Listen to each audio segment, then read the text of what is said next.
The situation in Elbaf is getting very, very critical. King Yarrow is in danger. All of the chessboard, meaning all of whatever's going on in Elbaf, is messed up, and it looks like Im Sama and its God's Knights are actually winning. So let's talk about it, guys. So from this episode, it looks like more giants are turning already into demons. And it looks like, so the game, the Japanese game, because we see in one of the pages that there is a chess Japanese game in a way being played. And that game is all about, if there's one row, and in that one row, for example, one black chess piece, then one white, and then one black, then that white one is going to flip into a black one, from what I understood. And in the chapter, we can clearly see that there's at some point a giant flying over another one, basically to go in front of him or something, and that will flip him. So from theories and from whatever I was reading on the internet, I can understand that if that is happening, the contrary also can happen. Meaning, if there is one black, one white, one black, the white one will flip and become black. But if you have one white, and then in the middle you have a black one, that black one will switch into being a white. And so just from this game and this game only, you can clearly see, and you can clearly say that more giants are actually going to turn into demons. How many? I don't know. Do I think that all of the giants in Elbaf are going to be turned into demons? I don't think so. What I'm thinking is, there's going to be, for example, right now, there's already 6 giant demons in a way. And I'm guessing that number is going to reach 20 or 30 giants like that. And that's going to be the people that have to be turned back into what they used to be, And with that, we also have the number of creatures that killing them is actually creating from the nightmares of the children. So more nightmares are getting created because there's basically a hole where as soon as he blows his horn or whatever, they come out of that hole, basically from darkness. And at the same time, you can also see that he's reviving the creatures that already got killed by some of the giants or something like that. So in that point of view, you can already say that those nightmares that come out of the children's heads, they are basically invincible, because if they die and they can be resurrected to fight more and more and more, basically it feels like you're fighting a zombie at that point, But their number is growing and growing bigger and bigger and bigger by the minute. And my guess on the number of those creatures, for example, there is at least 100 of those big ass creatures, and then maybe 100 more of those little ones, around here and there, So on top of all of those creatures, and having the children surrounded with spines, meaning that if you get close to them or whatever, it will hurt the kids and it will hurt you at the same time. It is a terrible situation to be in, and that's why you got Summers and Killingham saying, "Hey, Im Sama, the chessboard is ours. We believe we kind of messed up most of all of Elbaf currently. So what's the point of going all the way?"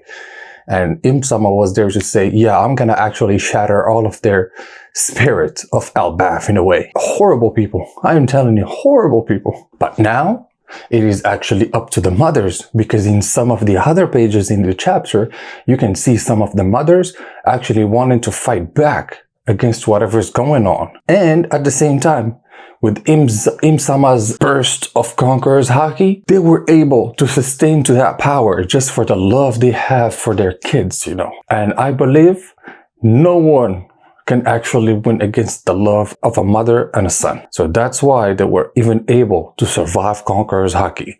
Because when it comes to the survival of their kids, those mothers are able to do everything. I am telling you. And the kids at the same time, they are still hostages, They still have those spies around him, and they're still walking in some kind of direction towards the boat to go towards Marijua. So there are still hostages. The only difference in between previous 2 chapters and now is that they are not in imminent risk of death, of jumping through the cliff, you know, just like in the last episodes with Rania, for example.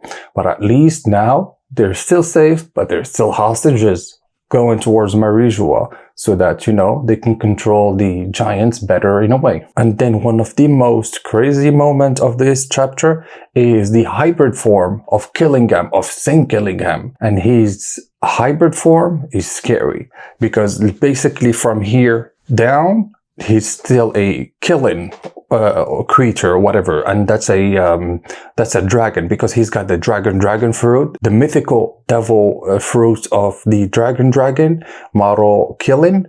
And with that one, from here down, killing, from here up, that's his face.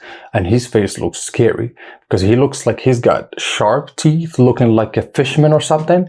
I'm not thinking he's a fishman because there are other characters in the One Piece world that have the same kind of teeth, but I don't think he's a fishman. But you can clearly say that with Im-sama coming into the playground, in a way, Killingham feels way more powerful in a way, and way more intentional into doing something to the people of Elbaf. And you can clearly see it from his face and from what he's saying. He's like, I'm going all in.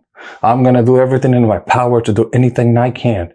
So now, maybe in the next chapters, we'll be able to see a lot more creatures actually popping up from those holes that he created. You know, the nightmares of the kids and all of that. All I'm saying is maybe their number is gonna increase by a lot more very, very, very quickly. So we gotta be careful with Killingham. And it would be actually fascinating to see a fight maybe in between Killingham and Luffy at some point. We all know that Luffy has to fight him, but maybe before him, he's going to be fighting Killingham or something like that. That would be amazing to see, like, Luffy's abilities of making everything come to reality in a way, and Killingham, on the other hand, making all of the nightmares come to life, you know. It would be an amazing fight in a way to watch, you know. And at the same time, when you understand what Im is really trying to do here, meaning shatter all of the spirits that Elbaf has, you understand that, of course, with Summers and Killingham over there, they have to literally do their best and basically fight 100% so that they can prove that, you know, they are valuable people to Im-sama in a way or something. But also with that, we understand from what Im-sama said that she probably had a pact going on with King Harold back in the day.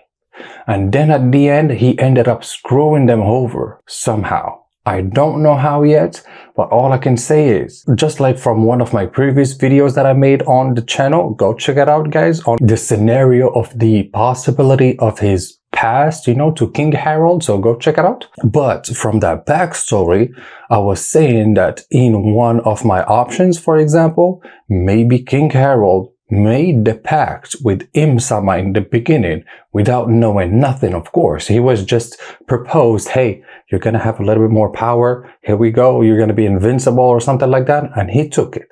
But after that, he actually realized where all of those ancient giant powers are coming from and what's actually going on in the world, and maybe he got into some documentation and some history and all of that, and then he discovered it all, you know.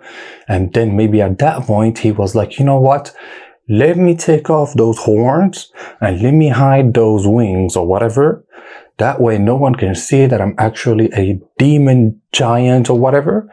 And after that, he decided to screw them over by not becoming one of their subordinates in a way, you know.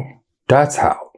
Because if at that point he became a true subordinate to him, all of the giants would also become subordinates to him. And now going back to the Straw Hats, because Usopp is pissed.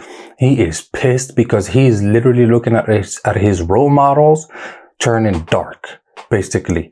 And all of the pride and all of the courage that those giants were representing, because, you know, they were proud warriors of Elbaf, all of that literally got thrown out to the trash because Usopp is like, what the hell are you doing? You're supposed to be those people. You're supposed to be those people. What the hell are you doing going to the dark side and trying to kill Yarul, who didn't do nothing to you? And basically all of that is very unprideful in a way, like not deserving to be called pride, you know? And from Usopp's perspective, I totally understand him. You know, you see those kind of people doing that kind of stuff, you need to literally wake them up from the nightmare they're going through in a way. Because in the beginning, in the first place, no one asked to be turned into a demon. Literally, it just came, and Im-sama came in the beginning, you know, sacrificed the hand of Dory, and that's how everybody started to turn into demons, you know. So I don't know what's gonna happen when it comes to turning them back into their real forms, you know. But I totally believe that that is a real theory that's gonna totally happen. How is it gonna happen? I have no clues. But from the Japanese game, we can just guess that there's gonna be a white chess game, for example, then one black and then one white, and then that one black will flip into white again. So for example, if you have Dory in the middle and then Luffy on this side, because it's always gonna be Luffy, and then maybe another sun god, so maybe Bonnie or maybe Loki. Let's go crazy, you know. On the other side, they will be able to perform something so that they can switch that black chess game into a white one, you know. I'm not saying we're gonna start seeing some white circles around people and maybe a white book that Luffy can use versus, you know, Im's black book or whatever, but we'll see. But now that we are in the underworld, we understand that Luffy's got an upgrade because he was able to actually look way further and spot not just somebody falling, but he was like, yeah, that's Chopper. And it looks like he's carrying somebody. I don't know who that is yet because he doesn't know, you know, Copacabana that much. But the fact that he was able to spot Chopper from far, far, far away, I'm telling you, that's an upgrade for Luffy right there. And we also understand that, so now in the underworld, Luffy's there, Zoro's there, Sanji's there. The trio is there. Followed with that, you got Loki, you got Hajruddin, and you've got Goldberg and that other giant woman. That's with Hajruddin and all of that. At the same time, Loki is also able to see in a way that something just fell from the Sun Realm, and surprisingly, he is also on the phone with somebody, and that somebody we don't know yet. That somebody is called Mosa, and we don't know who Mosa is, but the message she gave, very heartbreaking, because you don't understand what is actually going on with Mosa. You just understand that something very terrible is going on and that her life is about to end, or his life is about to end. We don't know if it's a female or a male, but from just the name Mosa, you would guess that it's a female, you know? And there are multiple options to actually who is Mosa, and I'll be talking about it in one of my next videos actually, about the actual possibilities of who is Mosa. So I'll let you know when that video comes out, guys. But from everything we see, Loki is still in his handcuffs and he's still asking to get released, which is not going to happen, of course, with Goldberg watching him and the other giant woman. But with everything that's been going on and with the message that Chopper gave to Luffy saying, Luffy, there's been a lot of shit going on up in there. There's been a lot of people, crazy people with crazy powers that no one can win against.